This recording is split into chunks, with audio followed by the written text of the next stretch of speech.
Hello everyone, welcome back to my channel. Today I'm going to show you how to change the servo saver on the Axial Ryft.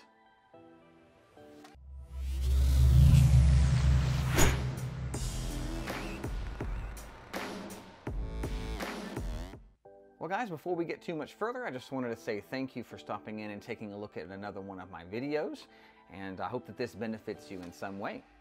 Now with that out of the way, what you can see in front of you is the Axial Ryft. We have a little bit of a problem in our servo saver. See this extra motion that's in here? So something inside of here is busted. That means that we will need to repair that truck. So the repair part is pretty simple. This is just the axial replacement servo saver, so we'll be using this to repair it.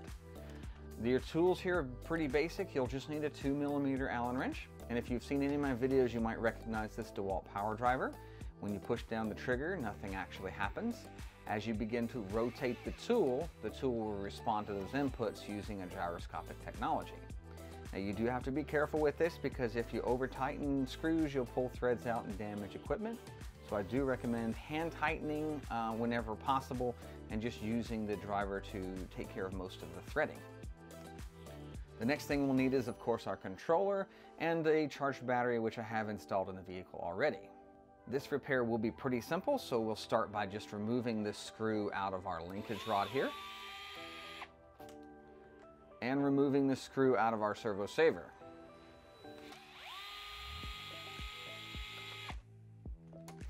Sometimes these come right off, sometimes they are a little bit difficult to remove, but as you see, this one just came right off of there. Now the next step is to go ahead and open up our servo saver.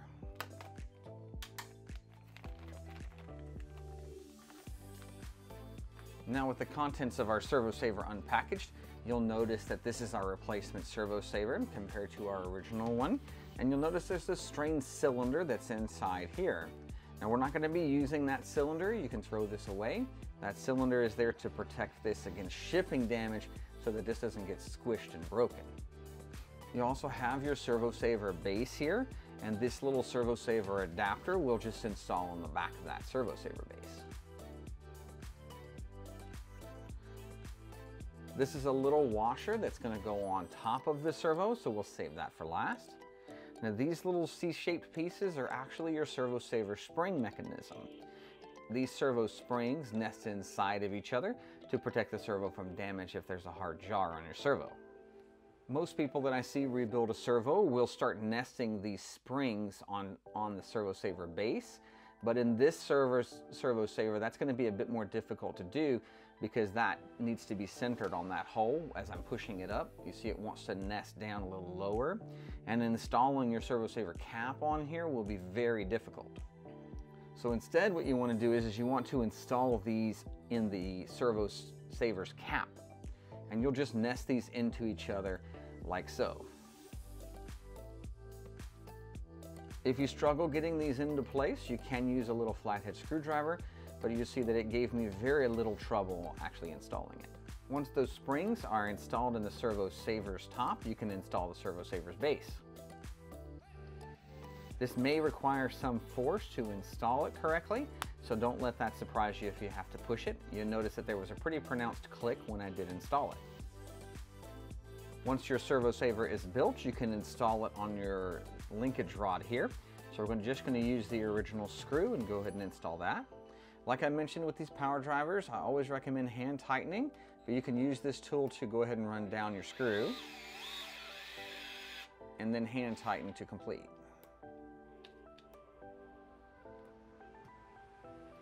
Don't forget to install this little washer that goes on the top of the servo saver. And then finally the screw. Now to complete the install, we will need to do a process called centering the servo, and we'll do that by powering on the speed controller and powering on the controller.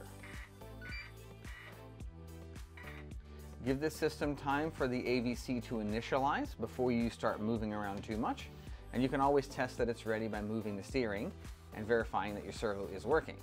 Then we're going to take our controller and look at our steering trim knob.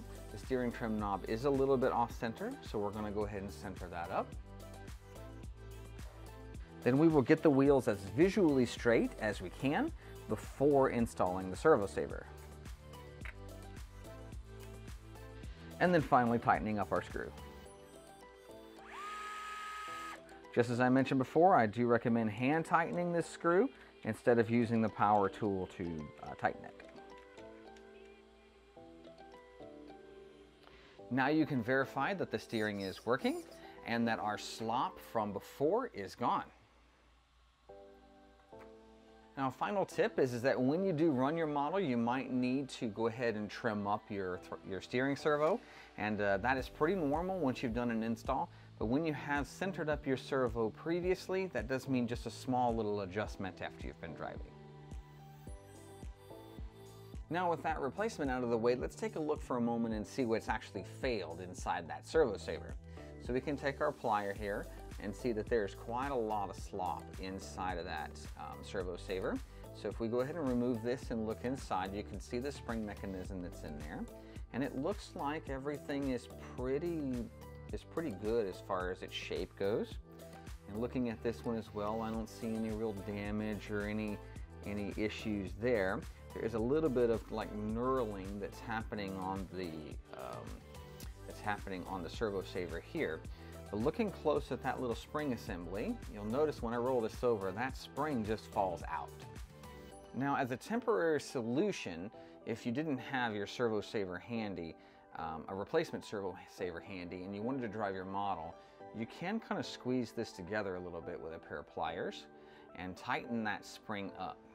Tightening the spring up, it can cause a temporary fix for you so that things will fit a little bit tighter.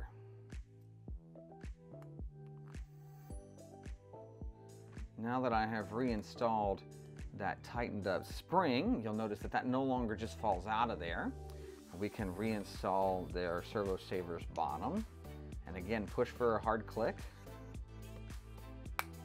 like so. Now we can check and see that there still has a little bit of slop in it, but that is significantly improved over the way it was when we first disassembled it. Now this is by no means a permanent solution because there's still clearly some damage in that servo saver, but this might not ruin your day if you did have this damage and you can pop that loose and tighten up that spring.